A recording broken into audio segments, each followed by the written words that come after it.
Welcome back to economics learning. Today we will discuss ordinal approach to consumer equilibrium. So, evolution of the approach. This theory of consumer behavior is known as by a variety of its names as it is called new classical theory of consumer equilibrium or Hegesian theory of consumer behavior, optimal choice theory, indifference curve theory. The evolution of this approach goes back to 1881 when a British economist, Francis Edgeworth, introduced the concept of indifference curve for the first time. Then Italian economist Pareto presented this theory with certain modification. इस approach का जो evolution है, बड़ा इर्तका है, वो 1881 तक जाता है जब बरतानवी जो इक़्तिसादियात थे फ्रांसिस एड्सवर्थ ने पहली मर्तबा इसको इंट्रोड्यूस्ड करवाया। इसके बाद कुछ इटालियन इकोनॉमिस्ट थे जैसे प्रेतो है, इसको प्रेजेंटेड किया, कुछ तरमीम के साथ इसको पेश किया। और ये जो अप्रोच है ना, कंज्यूमर इक्विलिब्रियम के मतलब को मीनिंग को एक्सप्लेन कर रही है। हु इज़ कन्फ्रंटेड विद, जो कन्फ्रंटेड है with multiplicity of objective and जो सर्सिटी ऑफ मनी इनकम है इसके। और ये जो अप्रोच है बड़ी, ये क्लासिकल जो थ्योरी है उससे मुख्तलिफ है, क्योंकि जो यूटिलिटी है बड़ी उसको क्वांटिटेटिवली तौर पे मेजर नहीं कर सकते, because it is a mental phenomena, जो कि mental phenomena and no consumer possess. The basic idea behind indifference curve theory is this, जो कंज्यूमर है पढ़ाना चीज़ों को कंज्यूम करने वाला है, उसके जो माइंड है पढ़ाना, उसमें दो कमोडिटी के पेयर्स जो हैं पढ़े वो बनाए हुए हैं उसने, जो कि उसके इक्वल भी सेटिस्फैक्शन दे सकते हैं, ज़्यादा भी दे सकते हैं, लेस भी दे सकते हैं satisfaction. This means that accordingly to new classes utility can be ranked qualitatively. This is the reason that this approach is known as ordinal measurement of utility based upon the concept of ordinal number. And now discuss assumption of this theory. First is the consumer is rational. जो first assumption है वो ये बता रही है जो consumer है ना वो रैशनल है, वो अपने जो इनकम है, प्राइसेस है या उसकी जो पसंद नापसंद है, वो इन सब चीज़ों के बारे में जानता है। और इसकी जो सिचुएशन होती है उस वक्त ये होती है जो इसकी है सेटिस्फैक्शन वो मैक्सिमम हो। सेकंड हमारे पास असम्पशन है रैंकिंग ऑफ द यूटिलिटी। इसमें ये बताया गया है, ये जो थ्योरी है ना वो रिजेक्ट करती है फिजिकल मेजरमेंट ऑफ यूटिलिटी को, जो यूटिलिटी की फिजिकल मेजरमेंट हो रही होती है ना उसको ये रिजेक्ट करती है। While it's entire emphasises is upon ranking of the utility.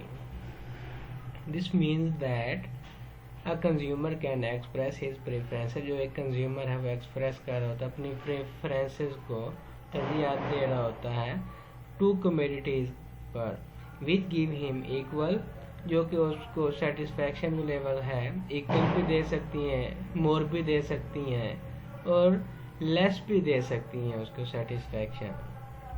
Third जो अजम्पशन है टू कमोडिटी मॉडल, इसमें ये कहा गया था जो पहले जो यूटिलिटी अप्रोच थी ना उसमें एक गलती थी, जो कि ये मानते थे जो based upon one commodity model है, जो कि ये जो यूटिलिटी है ना वन कमोडिटी मॉडल है, जैसा कि utility is a function of quantity. But जब indifference approach consider the phenomena हुई ना, complementary goods which assumes that utility depends upon two commodity or two commodity bundles. बाद में उसने कहा जो utility है ना वो two commodities पर इन्हिसार करती है या two commodity bundle पर। फोर्थ है goods are divisible. ये कहते हैं जो हमारे पास हैं पड़े गुड्स हैं ना, वो डिविजिबल हों, इनको छोटे छोटे जो यूनिट्स हैं पड़े उसमें इजीली तकसीम या डिवाइड किया जा सके।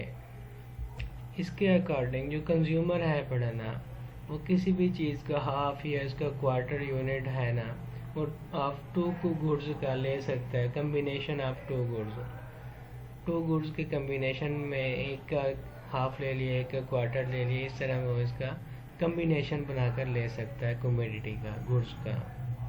फिफ्थ पे है प्रेफरेंसेस एंड डिसप्रेफरेंसेस, पसंद है नापसंद।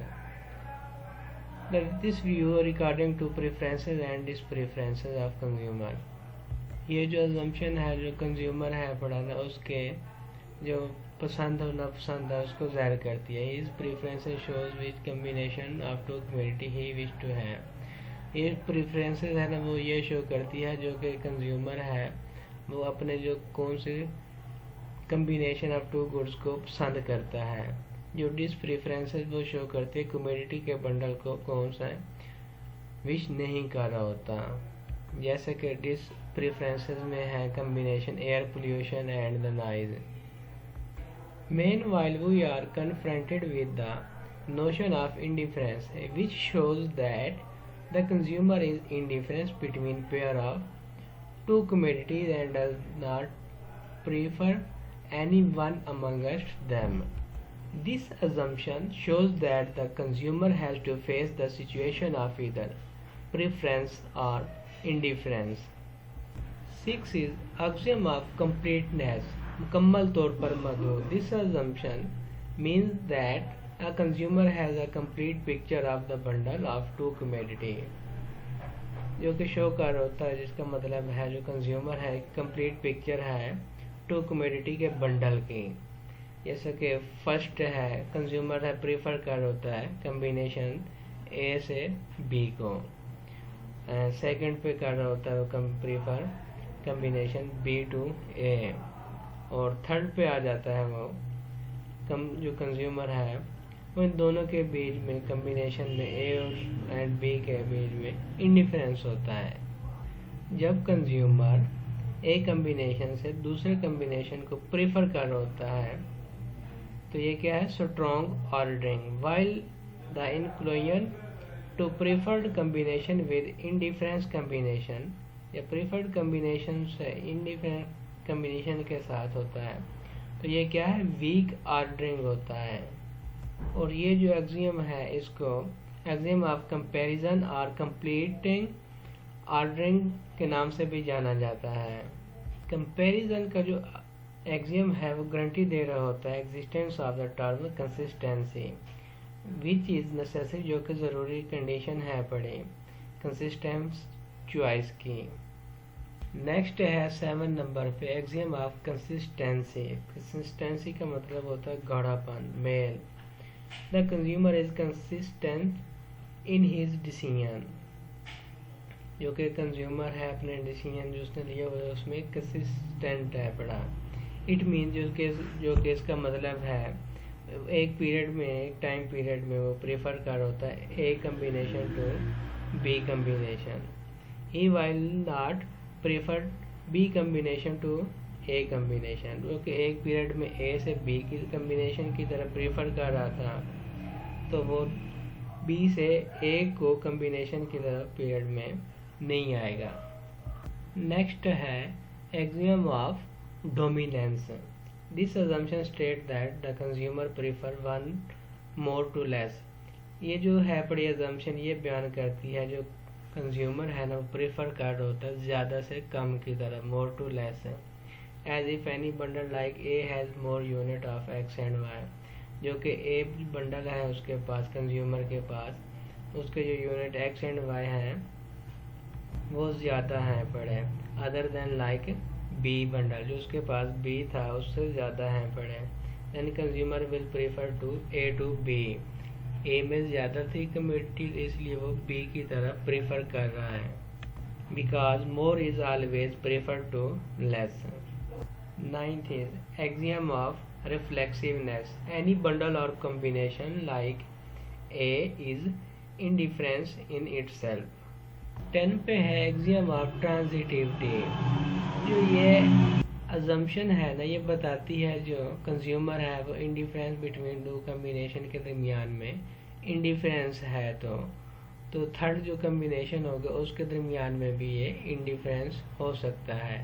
This axiom state if the consumer is indifference between two combination he will also be indifference between third combination.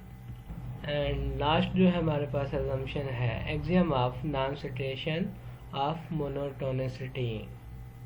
ये अजम्पशन हमें बताती है जो कंज्यूमर है ना वो बहुत बड़ी अमाउंट, बिग अमाउंट में कमोडिटी को हासिल नहीं करना चाह रहा होता। This assumption means that a consumer in not over supplied with any commodity और consumer does not like to get a big amount of one commodity. जो कि कंज्यूमर है वो ओवर सप्लाइड नहीं करना चाह रहा होता और ना ही वो big amount of one commodity लेना चाह रहा होता है।